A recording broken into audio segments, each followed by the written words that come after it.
இந்த வாய்ப்பினை அளித்த ஆண்டவர்களுக்கு நன்றியை தெரிவித்துக் கொள்கிறேன்.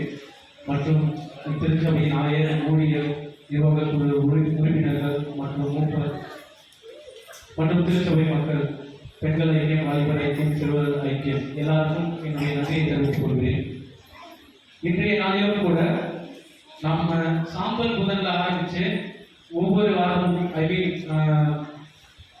குட் ஃப்ரைடே புனித வெள்ளியை முன்னிட்டு ஒவ்வொரு அதிலிருந்து சாம்பல் புதனிலிருந்து ஒவ்வொரு வெள்ளியையும் நாம் அந்த புனித வெள்ளியாகவே கருதி நம்ம இதை 2 நாட்களாக அனுசரித்து வரோம். அதில் கடைசி வெள்ளிக்கிழமையில நிற்கின்றோம். இதுலயும் கூட இந்த தலைப்பு பார்த்தீங்கன்னா கடவுளை அறிவோம், உடைக்கப்பட்டவருக்காக உடைக்கப்பட்ட ஆண்டவர். இந்த தலைப்பு கேட்ட உடனே எனக்கு என் மனதில் ஏற்பட்ட 2 கேள்விகள். எனக்கு நேச்சுரலாகவே கொஸ்டின் கேட்கறது ரொம்ப பிடிக்கும். மற்றவங்களை ஏதாச்சும் கேள்வி கேட்கறது ரொம்ப பிடிக்கும். அந்த மாதிரி இந்த தலைப்பு பார்க்கும்போது எனக்கு 2 கேள்விகள் என் மனதிற்குள்ள எழுப்பப்பட்டது. என்னென்ன அப்படின்னா, உடைக்கப்பட்டவர்கள் யார்? ஏன்னா இங்க ஆண்டவர்கள் இப்ப நம்ம படிக்க கேட்ட வேலை பாடம் கூட பல துன்பங்கள், அதை சில பேர் தான் பாடத்தை கவனித்தீர்கள். எண்ணிக்கை சொல்ல வேண்டும் என்றால் 8 பேர் தான் புத்தகத்தை திறந்து படிப்பதை கவனித்துக் கொண்டிருந்தீர்கள் வேத பாடம் படிக்கும் பொழுது. அந்த ஒவ்வொரு வார்த்தையும் மிக கொடூரமானது. இப்போ அவ்வளவு கொடூரமான துன்பத்தை பெற்ற ஆண்டவர் யாருக்கோ உடைக்கப்பட்டிருக்காரு. அவங்க யாரு அப்படின்ற ஒரு கொஸ்டின் எனக்கு. செகண்ட் ஒன்று பார்த்தீங்கன்னா, அப்படி உடைக்கப்பட்டார்ல அவர் ஏன் நமக்காக, நமக்குன்னு இல்லை, அங்க யாருக்கோ உடைக்கப்பட்டிருக்கிறாரு, அவர் ஏன் உடைக்கப்பட வேண்டும்? இந்த 2 கேள்விகள் எனக்குள்ள ஆழமாக நான் சிந்தித்தவை. இதற்கான விளக்கத்தை நாம் பார்க்கும் பொழுது இந்த தலைப்பிற்கான இறை செய்தி நிறைவடையும். அதை குறித்து பார்ப்போம். இறைவன் செய்வோம். வருத்தம், பசி, தாகம், துயரம் அங்கே இல்லை. வருத்தம், பசி, தாகம், துயரம் அங்கே இல்லை. விண்பீடம் வாஞ்சிப்பே, விண்ணவர் பாதம் சேர்வே. விண்பீடம் வாஞ்சிப்பே, விண்ணவர் பாதம் சேர்வே. பரலோகமே என் சொந்தமே என்று காண்பேனோ. பரலோகமே என் சொந்தமே என்று காண்பேனோ. மன்றாடுவோம். அன்பான பரலோகத்தந்தையே, இந்த தபசின் நாளில் உமது வார்த்தையை அறிந்து கொள்ள எங்களுக்கு திருவைத்தாலும் நம் தகப்படிய உடைக்கப்பட்ட மனங்களுக்குள் நீர் பேசுகின்ற கடவுளாக இருக்கின்ற ராஜா, இந்த நேரத்தில் ஒவ்வொரு பிரசனம் எங்களை ஆளுகை செய்யப்படும் ராஜா. தொடர்ந்து வார்த்தைகள் ராஜா உங்கள் சித்தம் போல் வழிநடத்தித்தாலும் எங்களுக்கு எந்த வார்த்தை நீ பேச திட்டமாக இருக்கிறதோ அது அப்படியே நடக்கிறோம் ராஜா. இயேசுவின் பெயரில் ஜெபிக்கிறோம். ஆமென். ஃபர்ஸ்ட் ஆஃப் ஆல் இந்த பாடல் இப்போ படிக்கப்பட்ட திருமறை பாடத்துல எசையா அப்படின்றவர் ஒரு தீர்க்கதரிசி. அவர் நடக்க போகின்ற ஒவ்வொரு காரியத்தையும் குறித்து அவருடைய புத்தகத்தில் தெளிவாக குறிப்பிட்டுள்ளார். அப்படித்தான் எசையா தீர்க்கதரிசி சொன்ன வார்த்தைகள், இப்படி ஒருத்தர் வரும்போறாரு, அடிக்கப்பட போறாரு, துன்பப்பட போறாரு. குறிப்பா சொல்றா எசையா 52:13 13ஆம் வசனத்திலிருந்து 53:12ஆம் வசனம், இந்த பகுதியில் அவர் பட்ட துன்பங்கள், பாடுகள், இது எல்லாமே கிட்டத்தட்ட கிறிஸ்து பிறப்பதற்கு முன் கிமு 700 ஆண்டுகளுக்கு முன்பதாகவே எசையா தீர்க்கதரிசி உரைத்திருக்கிறார். அவ்வார்த்தைகளானது ஆண்டவராகிய இயேசு கிறிஸ்துவின் மூலமாக நிறைவேறிற்று. ஆமென். ஒரு வார்த்தை என்பது நிறைவேற்றப்பட வேண்டும். தீர்க்கதரிசி அப்படின்னா இப்போ நடக்க போறத இல்ல முன்னதாகவே சொல்லுவார். அப்படி ஒரு நடந்துச்சுன்னா அது அதிசயம். அப்படி சொல்லப்பட்ட வார்த்தைகள் தான் எசையா தீர்க்கதரிசியினுடைய தீர்க்கதரிசியினுடைய வார்த்தைகள் அது ஆண்டவராகிய இயேசு கிறிஸ்து மூலமா நிறைவேறிட்டு எடுத்தவங்க வாசிங்க. எசையா 53ஆம் அதிகாரம் 5வது வசனம். நம்முடைய குற்றங்களுக்காக காயப்பட்டார், நம் தீச்செயலுக்காக அவர் நொறுக்கப்பட்டார். போதும். எதுக்காக அவர் அடிக்கப்பட்டிருக்கிறாரு, எதுக்காக அவர் நொறுக்கப்பட்டிருக்கிறாருன்னா நம்முடைய தீச்செயல், நம்முடைய குற்றங்கள். எதற்காக அப்படின்னா லாஸ்டா அந்த லைன் மட்டும் படிக்கணும். போதும். நமக்கு நிறைவாழ்வு அளிக்க. எதுக்காக நமக்கு நிறைவாழ்வு? நிறைவாழ்வு என்பது பரலோக ராஜ்யம். அப்போ நம்ம பரலோக ராஜ்யம் போவதற்கு தகுதியற்றவர்களாக இருந்தோமா? ஏன் தகுதியற்றவர்களாக இருந்தோம்? அப்போ இவர் அடிக்கப்பட்டதுனால நம்ம தகுதி ஆயிட்டோம்னா நம்ம நிறைவாழ்வு பெற்று பெற தகுதியாக இருக்கிறோம் என்பதை தான் இந்த எசையா தீர்க்கதரிசி இப்படி எல்லாம் நடக்க போகுதுன்னு சொல்றாரு. ஸோ இப்போ சிம்பிளா சொல்லணும்னா நம்ம எதையோ ஒரு தப்பு பண்ணியிருக்கிறோம், அதை சரி பண்றதுக்காக இவர் அடிக்கப்படுறார். அந்த நிகழ்வை தான் அந்த வசனங்கள் குறிப்பிடுகிறது. இதுக்கப்புறம் நம்ம தொடர்ச்சியா இதை குறித்து நம்ம பார்ப்போம். எசையா 52, 14, 57, 3 படிக்க வேண்டாம். இல்ல படிக்க 52, 14 யாராவது படிங்க. அவரை கண்ட பலர் திகைப்புற்றனர். ஒரே நிமிஷம். அவரை கண்டவர்கள் திகைப்புற்றனர். ஏன் திகைப்புற்றார்கள் அப்படின்னா அவங்க அந்த அளவுக்கு குடும்ப பத்தி அடிச்சு வச்சிருக்காங்க. ஃபார் எக்ஸாம்பிளுக்கு இப்ப ஏதோ ஒரு ஆக்சிடென்ட் ஆகுது, யாரும் அடிபட்டு இருக்காங்க, முகத்துல தான் காயம், தலையாட்டி ஃபுல்லா அடின்னு வச்சுங்களேன். நம்ம போயிட்டு அவங்களை பார்க்க போனா அவங்க நேரம் நீங்க ஃபோக்கஸ் பண்ணி பார்ப்போமா? வாய்ப்பே இல்லை. ஏன் பார்க்க மாட்டோம்னா அவங்களுடைய காயங்கள் அவ்வளவு கொடூரமாக இருக்கும். அதை பார்க்கவே நமக்கு அருவருப்பாக இருக்கும். அப்படிதான் நம்முடைய ஆண்டவராகிய இயேசு கிறிஸ்து அவருடைய தோற்றம் பார்ப்பதற்கு அருவருப்பாக இருந்திருக்கிறது. மேற்கொண்டு படிங்க.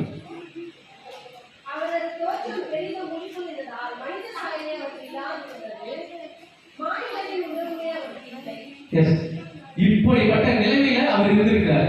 அவரை யாராலுமே பார்க்க முடியாது. நம்ம இயேசு கிறிஸ்துவை நமக்கு எவ்வளவு பிடிக்கும், ரொம்ப பிடிக்குமா?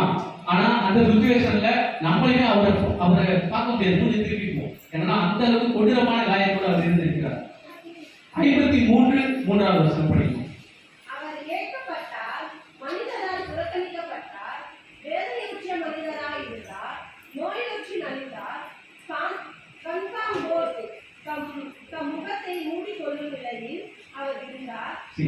போதும்.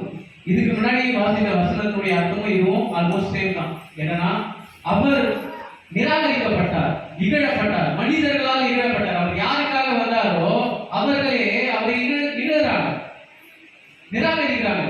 ஏன் நிராகரிக்கிறாங்கன்னா இவரு எப்படின்னா நான் மேசியா, இன்னும் ஒரு சிலர் மேசியா இன்னும் வரவே இல்லைன்னு காத்துட்டு இருக்காங்க. இன்னும் அநேக மக்கள் நம்ம ஊர்களிலே இஸ்லாமியர்கள் இயேசு கிறிஸ்து வர போறாருன்னு இன்னும் காத்துட்டு இருக்காங்க. நீங்க பக்கத்துல நிறைய இஸ்லாமியர் பழக்கம் இருந்தால் விசாரித்து பாருங்க. இயேசு தெரியுமாப்பா அப்படின்னா அவங்க குர்ஆன் புத்தகத்திலையும் போட்டிருக்கிறது. அவர் இன்னும் வர போறாரு அப்படின்னு காத்துக்கிறார். ஆனா நம்ம விசேஷித்து வருது. ஏன்னா அவர் வந்தது நம்ம அறிந்திருக்கிறோம், நாம் அவரை வழிபட்டு கொண்டிருக்கிறோம். இன்னைக்கும் உலகத்துல அப்படி இருக்காங்க, நிராகரிச்சார்கள். அந்த நேரத்தில் அவரை இகழப்பட்டார். ஸோ இந்த 2 வசனமும் எதை கனெக்ட் பண்ணி சொல்ல வருதுன்னா ஆண்டவருடைய ஊழியக்காரன், ஆண்டவருக்காக ஊழியம் செய்ய வந்த ஒரு ஊழியக்காரன் பெருமையோடும் மகிமையோடும் வருபவர் அல்ல. அவர் மனிதர்களால் இகழப்படுவார், நம்மால் மற்றவர்களிடம் புறக்கணிக்கப்படுவார், நிராகரிக்கப்படுவார், அவமானப்படுவார். அப்படி ஒரு நிலைமை தான் ஊழியக்காரனுக்கு. ஸோ அதுதான் நம்முடைய ஆண்டவராகிய இயேசு கிறிஸ்துவுமே அந்த இடத்துல இகழப்பட்டார், நிராகரிக்கப்பட்டார். அவர் அடிக்கப்பட்டது, துன்பப்பட்டது எல்லாமே அது வேறு. ஆனாலும் கூட அது நமக்காக. ஆனா மக்கள் அவரை நிராகரித்தார்கள், இகழ்ந்தார்கள். சோ இந்த காரியங்கள் தான் நமக்கு தபசு வெளியில் நெடு நாட்களில் சிலுவையின் மரணத்தை குறித்து அர்த்தத்தை நமக்கு கொடுக்கிறது.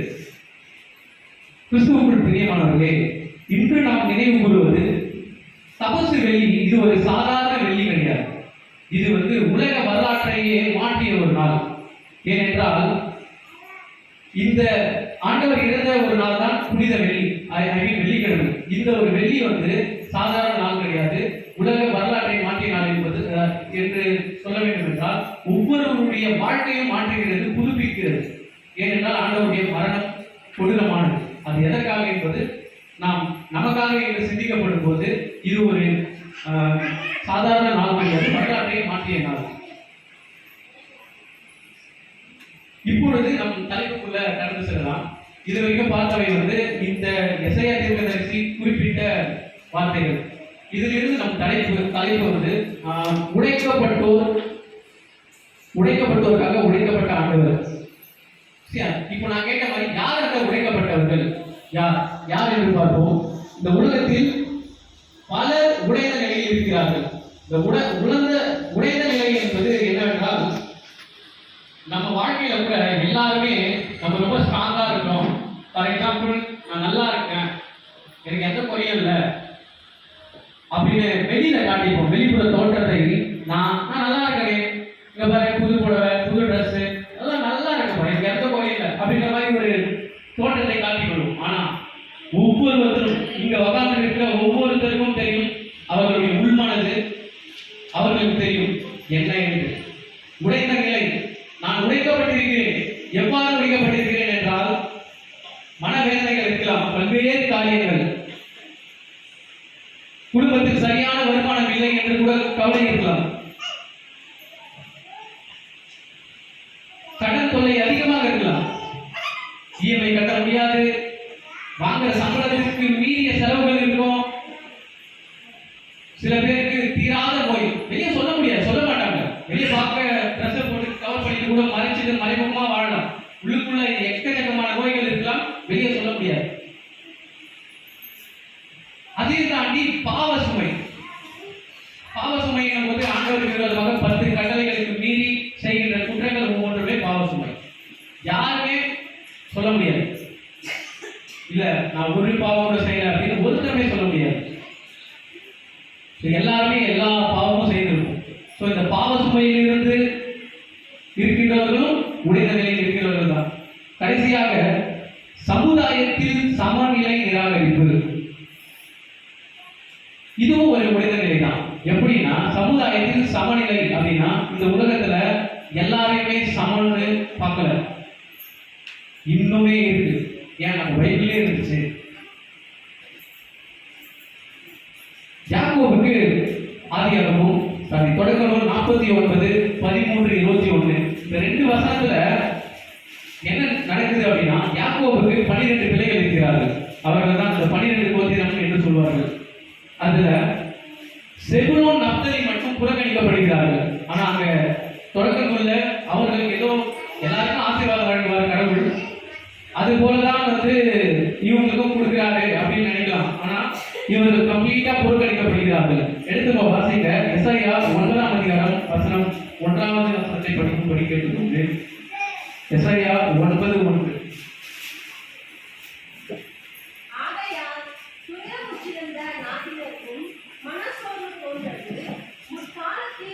முற்காலத்தில் செபுலோனிய நாட்டையும் நப்தலி நாட்டையும் ஆண்டவர் அவமதிப்புக்கு உட்படுத்தினார். ஒரே சொல்லுங்க, இந்த யாக்கோபுடைய 12 கோத்திரங்கள், இவர்கள் தான் இஸ்ரேல் மக்கள். இவர்கள் தான் வந்து நல்ல ஆண்டவருக்கு முக்கியமானவங்களா கருதப்பட்டார். ஆண்டவருடைய மக்கள்னா இவங்க தான். அப்பேற்பட்டவர்களை ஆண்டவர் புறக்கணிக்கிறார். எதற்காக அவர்களை புறக்கணிக்க வேண்டும்? புறக்கணித்தவர்கள் எங்கே போகிறார்கள் என்று பார்க்கலாம். மேற்கொண்டு பிற்காலத்திலோ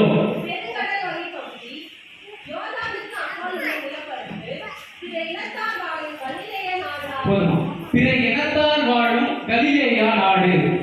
அங்க ஏன் இவங்க குடியமர்த்தணும்? அப்போ முற்காலத்தில் அந்த இனத்தாருடைய பிள்ளைகள் இவர்கள் பிற இனத்தார் அப்படின்னா வேற ஜாதியில் இருந்து ஒன்னா சொன்னா வேற ஒரு நல்ல ஒரு ஜாதியில இருந்தவங்க, அவங்கள அந்த பகுதிக்கு அனுப்புறாங்க. ஆனா கடைசியில அவங்கள வந்து பிற ஜாதியா புறக்கணிக்கப்பட்ட ஒரு இடத்துக்கு அனுப்பி அவங்கள பிற ஜாதியினே முடிவு பண்ணிட்டாங்க. இப்போ இதை இவங்க எப்படி பார்க்கறாங்க அப்படின்னா, எருசலேம் பகுதியில் இருக்கிற யூதேயா மக்கள் எல்லாம் வந்து பார்த்தீங்கன்னா மேல் ஜாதியினராகவும், இந்த கலிலேயா ஓரத்துல கடற்கரை ஓரத்துல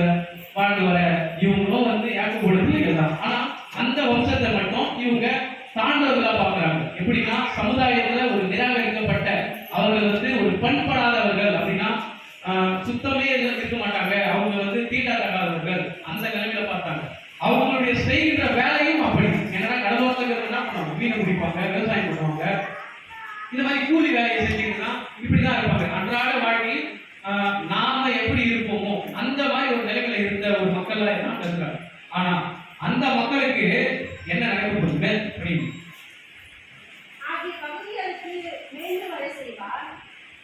என்ன மேன்மை வர செய்வார். யாரு போட்டிருக்க பாருங்க.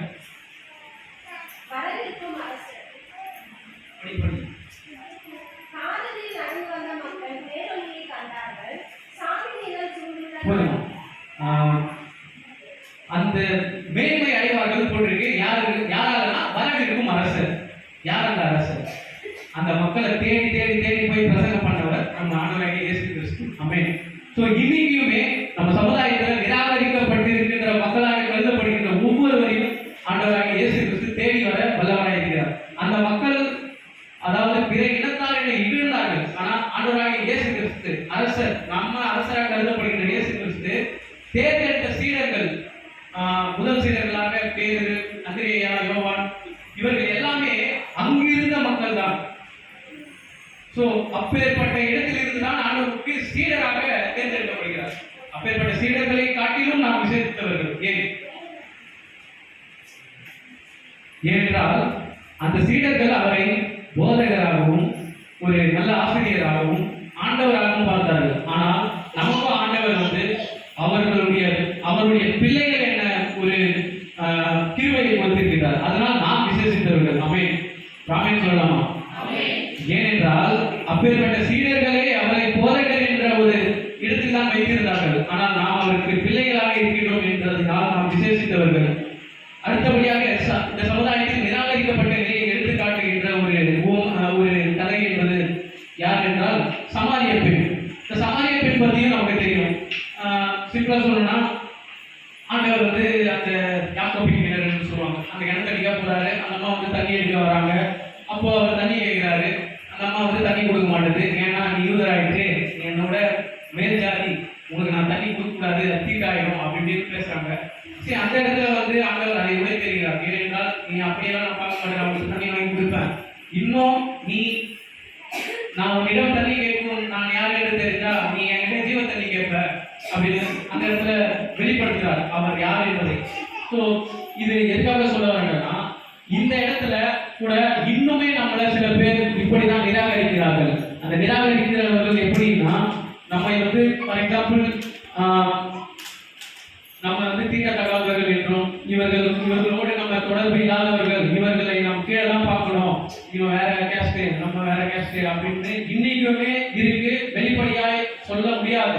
எல்லாருமே சக நண்பர்களாகவும் இல்லை சக தொழிலாக வேலை செய்வர்களாகவும் பழகினாலும் மனதளவில் அந்த சிந்தனை இன்னுமே இருக்கு. நான் வெளிப்படையாக சொல்கிறேன். ஸோ இப்படிப்பட்ட நிலையிலும் கூட நம்ம யாராலும் ஆகாதவன் என்று தள்ளினாலும் கூட நம் ஆண்டவராகிய இயேசு கிறிஸ்து நம்மை தள்ளி விடமாட்டார். ஆகாதவன் என்று உன்னை யார் தள்ளினாலும் அவரகமின் தேவன் உன்னை தள்ளிடுவாரோ. ஆகாதவன் என்று உன்னை யார் தள்ளினாலும் அவரகமின் தேவன் உன்னை தள்ளிடுவாரோ. தஞ்சமென்று வருபவரை தள்ளாதவே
இது யாருக்கான வார்த்தைன்னா,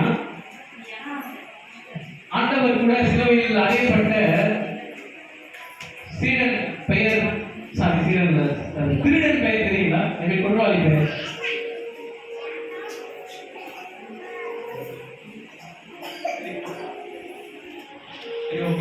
ஆண்டவர் கூட குற்றவாளியாக கொண்டு வந்தாங்க. ஸோ இப்ப சிலுவையில் ஜீவன் விடும் நேரத்திலும் நெருக்கவில்லை. அப்படி என்ன பண்ணாரு உங்களுக்கு தெரியும். ஒருத்தரை அவன் பாவம் நான் மன்னிப்பு கேட்டு விடுதலை பெற்றான். சரி, நீ வந்து இன்னைக்கு என்னோட பரலோக காலத்தில் ஏற்பட்ட ஒண்ணு. இன்னொன்னு அவுட் ஆஃப் ஸ்டாக். எப்படின்னா ஓகே நம்ம பாவத்தை கேட்டு நம்ம மன்னிப்பு கேட்டு பரலோக காலத்துக்கு போயிட்டான். ஓகே, இன்னொருத்த மாட்டான். அவன் யார் தெரியுமா?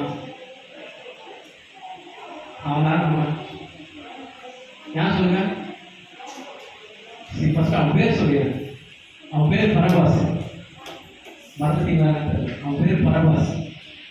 அவன் தான் நாம. ஏன் தெரியுமா? ஏன் சொல்லுங்க. ஏன்? ஏன்னா அவனை விடுவிச்சுட்டாங்க, விடுதலை பண்ணிட்டாங்க. அவனை விடுதலை பண்ணிட்டு இயேசு கிறிஸ்து சிலுவையில் அறையுங்க அப்படின்ட்டு மக்கள் எல்லாரும் வந்து கேட்கிறாங்க. அதையும் நிறைவேற்றிட்டாங்க. இப்போ என்ன ஆச்சுன்னா, அதை நிறைவேற்றி அவனை விடுதலை செஞ்சுட்டாங்க. இயேசு கிறிஸ்து சிலுவையில் ஆயிடுறாரு. இப்போ சொல்லுங்க, அவன் ஏன் நம்ம? ஏன்னா இயேசு கிறிஸ்து ஒரு குற்றமும் செய்யாதவர். இவன் சார் இவனை பிடிச்சி உள்ள போடுங்கிற மாதிரி எல்லா தப்பும் பண்ண பரவாயில்ல தான். நம்ம எல்லா தப்பையும் பண்ணிட்டு நம்ம விடுதலையே இன்னைக்கு சுதந்திரமா சுத்திட்டு இருக்கிறோம்னா அதுக்கு காரணம் ஒருவர் தான். அவரு சிலுவையில் அறையப்பட்டிருக்கார். சிம்பிளா சொல்லணும்னா, நாம தண்டிக்கப்பட வேண்டியவர்கள், ஆனால் அவர் தண்டிக்கப்பட்டார். நாம் அடிக்கப்பட வேண்டியவர்கள், நாம் நொறுக்கப்பட வேண்டியவர்கள். அவர் பட்ட காரியத்துல 10% நமக்கு கொடுத்தாலும் நமக்கு காரி. ஆனா அது எதுவுமே நம்ம இல்லாம அவர் எடுக்கிறார். சிம்பிளா சொல்லணும்னா, அவர் நிராகரிக்கப்பட்டார், இகழப்பட்டார், துன்பப்பட்டார், மரணத்தை ஏற்றுக்கொண்டு சிலுவையில் அறையப்பட்டார். இத்தனையுமே யாருக்காக?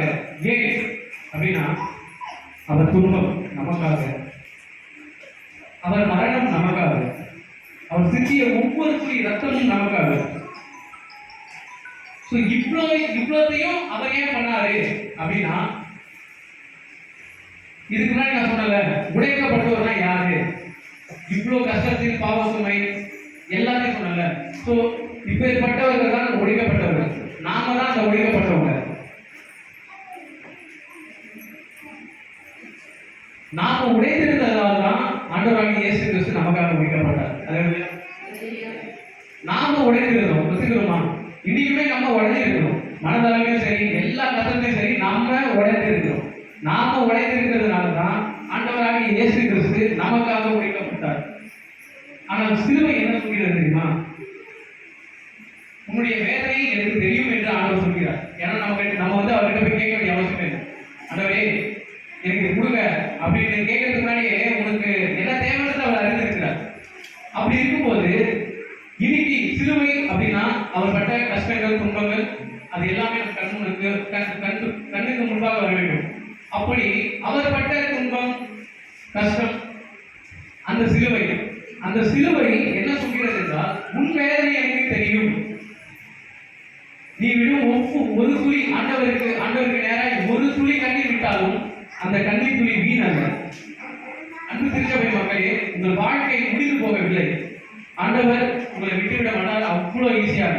ஸோ யாருமே இன்னைக்கு உடைந்த நெஞ்சுள்ளவர்களாக இருக்கக்கூடாது. சிலுவையில் ஆண்டவர் சொல்கிறார், என் இதயம் யாருக்கு தெரியும், என் வேதனை யாருக்கு புரியும், என் தனிமை, என் சோர்வுகள் யாரை தேற்றக்கூடும், யாரை தேற்றக்கூடும்.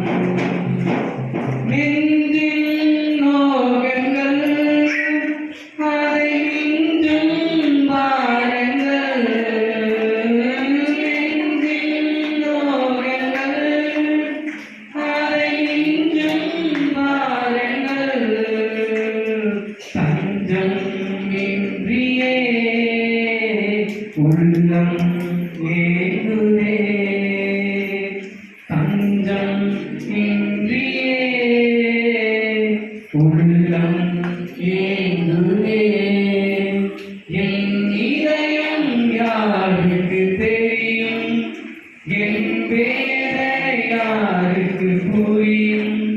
என் தனிமை, என் சோர்வுகள் யார் என்னை தேற்றக்கூடும்?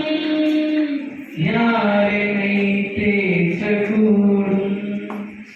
அங்கே தெரியும் வெளிச்சம், அது கலங்கரை தீபமோ? அங்கே தெரியும் வெளிச்சம், அது கலங்கரை தீபமோ? இயேசு ராஜனின் முகத்தின் வெளிச்சமே, இயேசு ராஜனின் முகத்தின் வெளிச்சமே. என் இதயம் யாருக்கு தெரியும்? என் வேதனை யாருக்கு புரியும்? என் தனிமை, என் சோர்வுகள் யார் என்னை தேற்றக்கூடும்? யார் என்னை தேற்றக்கூடும்? அன்பான திருச்சபை மக்களே, இந்த கடைசி ஸ்டான்ஸா பார்த்தீங்கன்னா, அங்கே தெரியும் வெளிச்சம், அது கலங்கரை தீபமும். அதை இந்த பாடலாசிரியர் இந்த பாடலை எழுதியவர் இயேசுராஜின் முகத்தின் வெளிச்சமே அப்படின்ற ஒரு வார்த்தைக்கு ஒரு ஊமையா அவர் குறிப்பிட்டிருக்கிறார். கலங்கரை தீபத்தோட வெளிச்சம் வந்து கடற்கரையில நடுக்கடலில் இருக்கிற மீனவர்கள் வழி தவறி போனால் அவர்கள் அந்த கலங்கரை வெளிச்சத்தை பார்த்துதான் கரை சேர முடியும். ஸோ இன்னைக்கும் நம்ம வழி தவறி அழைத்து திருந்திருந்தால், வழி மாறி திசை மாறி வேறு பாதையில் இருக்கும்போது நமக்கு வெளிச்சம், அந்த வழி தருகின்ற வெளிச்சம், அது இயேசுராஜின் முகத்தின் வெளிச்சம் என்று பாடல் குறிப்பிடுகிறது. கமிங் பேக் டு, அவர் துன்பத்தின் மூலம் நமக்கு குணமளிக்கிறார். இப்ப ஆண்டவராகிய இயேசு கிறிஸ்து பட்ட துன்பங்கள் நமக்கு குணம் அளிக்கின்ற ஒரு கடவுளாக இருக்கிறார். அதை குறித்து பார்க்கும்போது இந்த பாவஸ்திரீ பத்தி எல்லாருக்குமே தெரியும். பைபிள்ல அவர் என்ன பண்றான்னா, ஆண்டவராகிய இயேசு கிறிஸ்து காலடி வந்து விழுகிறார். அவருடைய பாவத்தை உணர்ந்து கண்ணீரால அவருடைய ஆண்டவருடைய காலை கழுவுகிறார், கண்ணீரோடு கழுவுகிறார். அவர் தலைமுடியில் அந்த கால்களை துடைக்கிறார். ஏனென்றால் அவருடைய பாவங்கள் அவ்வளவு கொடுமையானது. ஆண்டவர் ஒரே ஒரு வார்த்தை தான் சொல்கிறார் அந்த பெண்ணை பார்த்து, உன் பாவங்கள் மன்னிக்கப்பட்டது. சகோதரிகளே, இன்றுமே இந்த ஸ்திரீ போலதான் உங்கள் குற்றங்கள் ஆண்டவராக இயேசு கிறிஸ்து மன்னிக்க ரெடியாக இருக்கிறார். ஆனால் நாம் அந்த பாவ குற்றங்களை விட்டுவிட வாஞ்சியாக இருக்க வேண்டும். மக்கள் கூட்டம் வந்து அந்த பாவஸ்திரியை ஜட்ஜ் பண்ணாங்க. ஏன்னா இப்பேற்பட்டவ, இவ இந்த மாதிரி பொண்ணு அப்படின்னு ஜட்ஜ் பண்ணாங்க. இயேசு கிறிஸ்து அந்த பெண்ணோட வாழ்க்கையை சேஞ்ச் பண்ணார். அப்பே ஸோ அந்த மாதிரி தான் நம்மளை குற்றவாளி என்று சொல்வதற்கு மனிதர்கள் ஒருத்தருக்குமே தகுதி கிடையாது. ஆண்டவராக இயேசு கிறிஸ்து நம்ம ஜட்ஜ் பண்ண மாட்டாரு, சேஞ்ச் பண்ணுவார். ஏன்னா அவர் நம்முடைய குற்றங்களை மன்னிப்பதற்கு ரெடியாக இருக்கிறார். ஆனா நாம இன்னைக்கு தபசு வேலி நமக்கு அழைப்பு விடுக்கிறது என்னவென்றால், மனம் திரும்புவோம், பாவத்தை விட்டு திரும்புவோம். ஏனென்றால் அவருடைய அன்பு பெரியது. அவருடைய அன்பை நாம் ஏற்றுக்கொள்ள வேண்டும். அவருடைய அன்பின் வெளிப்பாடு தான் அவர் நமக்காக அளிக்கப்பட்டது. ஸோ அப்படி இருக்கும்போது கடவுளை உண்மையாக நாம் அறிய வேண்டும். இந்த தலைப்பில் கூட கடவுளை அறிவோம் தியானம் அப்படின்னு போட்டிருக்கோம். தியானம்னா சிம்பிளா சொல்லணும்னா, நமக்கு வேண்டிய ஒரு விஷயத்தை தனிமையில் அமைதியாக அதை குறித்து மட்டும் சிந்தித்து நம் சிந்தனையில் வேறு எதையுமே வைக்காமல் நமக்கு என்ன வேண்டுமோ அதை குறித்து மட்டும் அமைதியாக மௌனமாக இருப்பதே தியானம். அப்போ கடவுளை அறிவோம் தியானம்னா, கடவுள் அறிவோம்னா இவ்வளவு விஷயம் நான் சொன்னல, கடவுள் நமக்காக அழிக்கப்பட்டிருக்கிறார். நமக்காக ஏன் அழிக்கப்பட்டார்னா, நம்ம அழிக்கப்பட்டிருக்கிறோம், உடைந்து போயிருக்கிறோம். உடைந்து போனவங்கன்னா யாருன்னா, மன கஷ்டம், பண கஷ்டம், பாவ சுமை, இந்த மாதிரி எல்லா காரியத்திலையும் ரொம்ப உள்வாங்கி இருக்கிறவர்கள் உழைக்கப்படுவார்கள். ஸோ இப்போ இந்த இது எல்லாமே வந்து கடவுளை அறிவதுதான். நம்ம கடவுளை அறிஞ்சிட்டோம், அதை குறித்து தியானம் என்பது இதை குறித்து தியானித்து பார்ப்பதுதான். ஸோ இப்படி இருக்கும்போது நாம மனம் திரும்புறதுக்கு ஆயத்தமா இருக்கிறோமா? ஏன்னா ஆண்டவர் இயேசு கிறிஸ்து வந்து எப்படி நம்ம எதிர்பார்த்து கொண்டிருக்கிறார்? இளையகுமாரனை போல. இளையகுமாரன் தெரியுங்களா உங்களுக்கு எல்லாருமே? சரி, வீட்டுல அப்பா கிட்ட எல்லாத்தையும் வாங்கிக்கிட்டு ஓடிட்டான். எவ்வளவு நாள் சந்தோஷமா வாழ முடியுமோ என்ஜாய் பண்ணான், செலவு பண்ணான், இஷ்டத்துக்கு வாழ்ந்தான், கூட ஃப்ரெண்டு எல்லாருமே செலவு பண்ணான். அவங்ககிட்ட கொஞ்சம் கொஞ்சமா பணம் காலி ஆகுது. ஒவ்வொரு ஃப்ரெண்டும் ஒவ்வொருத்தரும் கைட்டு போறான். கடைசியில் அவனுக்கு சாப்பிட்றதுக்கு கூட ஒண்ணுமே இல்லை. பன்றி குட்டிக்கு வச்சிருக்கிற அந்த தவிடு கிடைக்குமா? அது கூட கிடைக்கல அவனுக்கு, அவ்வளவு பசி. ஆனா அவன் ஒரு செல்வந்தர். ஏன்டானா அவன் அப்பா பெரியவர், அவன் அப்பா ஒரு ராஜாதி ராஜன், அவன் அப்பா ஒரு பெரிய ஒரு கோடீஸ்வரர் செல்வந்தர். அவன்கிட்ட இல்லாத ஒண்ணுமே கிடையாது. அவன் அப்பா தான் கிங்கு. அப்பேற்பட்டவனுடைய மகன் வீட்டை விட்டு வந்தான். என்னன்னா இந்த உலகத்துல தான் எல்லாமே இருக்கு அப்படின்ட்டு வந்தான். எல்லாமே கடைசியில அவன் நம்ம அப்பா வாடே போயிடலாமா, நம்ம அப்பா நம்ம மன்னிச்சுவாரு, ஏத்துப்பாரு அப்படின்னு ஒரு நம்பிக்கை அவனுக்கு வந்தது. சரி, இன்னைக்கு ஆண்டவராகிய இயேசு கிறிஸ்து தாங்க அந்த அப்பா. அவர் என் புள்ள, என் பொண்ணு, என் மக எப்படியாவது வந்துருவாளா என்கிட்ட? எப்படியாவது மன திரும்பி வந்துருவாளா? வந்துருவானா? வந்துரா மகனே, வந்துரா மகனே காத்து கொண்டிருக்கிறார். ஆனால் நான் என்று நான் மனம் திரும்பி அப்பா நான் வந்து உங்ககிட்டே அப்படி போக போறோம், சிந்தித்து பார்க்க வேண்டும். இன்னைக்கு சமஸ்கிருதி அதைதான் நமக்கு நினைவூட்டுகிறது. எனக்கா அவர் அநியாயங்களை கிருபையாக மன்னித்து எடுத்தும் வாசிக்க எபிரேயர் 8:12.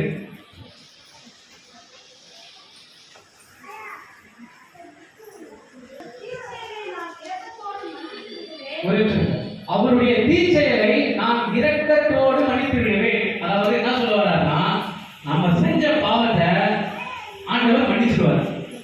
அதுதான் அந்த வசனத்தை சொல்லுது. படிங்க போதும். சரி, இன்னைக்கு நம்ம வீட்டாளரோட பக்கத்துல அக்கத்துல ஃப்ரெண்டு கூட படிக்கிறவங்க இல்ல எங்கேயாவது போறப்ப நமக்கு எதிராக யாராவது ஏதாவது செஞ்சுட்டா நம்ம மன்னிச்சிருவோம். ஏன்னா நம்ம ரொம்ப நல்லவங்க, நம்ம மன்னிச்சிருவோம். ஏன்னா நம்ம வந்து கடவுளை பிள்ளைகள் மன்னிச்சிருவோம். ஆனா மறைக்க மாட்டோம் இல்லையா? மன்னிப்போம். ஏன்னா இங்க சில பேர் நம்ம மன்னிச்சிருவோம்னு சொன்னதுக்கே யோசிப்பாங்க, கலைக்கலாம் பாருங்க. ஆனா நம்ம உண்மையாக மன்னிச்சிருவோம். மற்றவங்க தப்பு செஞ்சாங்க அப்படின்னு பக்கத்து வீட்டாக இருக்கட்டும், இல்ல கூட படிச்சவங்களா இருக்கட்டும், ஃப்ரெண்டா இருக்கட்டும், யாராவது எங்க வராலும் நம்ம மன்னிச்சிருவோம். ஆனா அதை நம்ம மறைக்க மாட்டோம், அப்படியே நினைச்சிருவோம். நான் தான் நீ அதை பண்ணல, நீ சொன்னல, அடே நீதான் அப்பவே மன்னிச்சேடா, இதே இன்னும் சொல்லிட்டு இருக்க அப்படின்னு நம்ம கேட்போம். இன்னைக்கு நம்மளுடைய வாழ்க்கை எப்படி இருக்குது? ஆனா ஆண்டவராகிய இயேசு கிறிஸ்து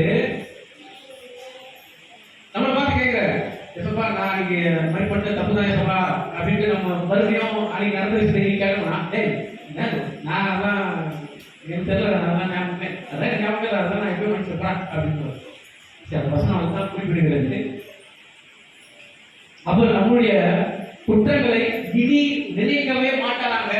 ஸோ அப்போ நம்ம இன்னைக்கே நம்முடைய குற்றத்தை விட்டுட்டு அவருக்குள்ள வந்துருவோம். கடைசியா சொல்லணும்,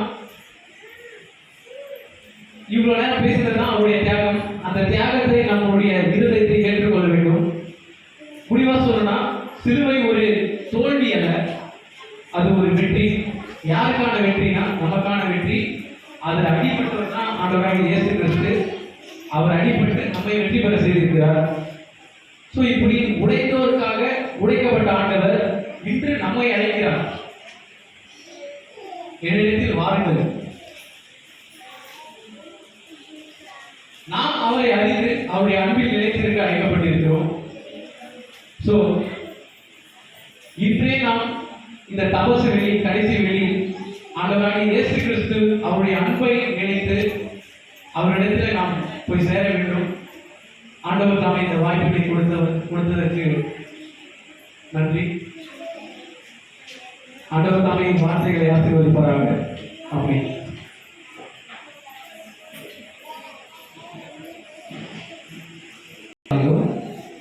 உடைக்கப்பட்டவருக்காக உடைக்கப்படும் ஆண்டவர்.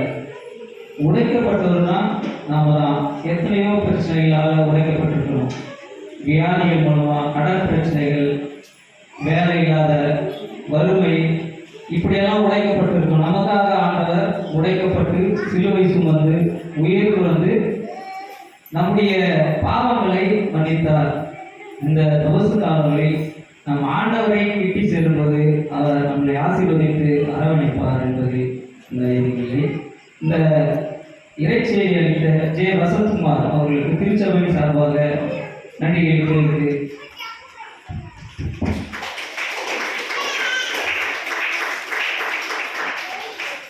அறிவிப்பாக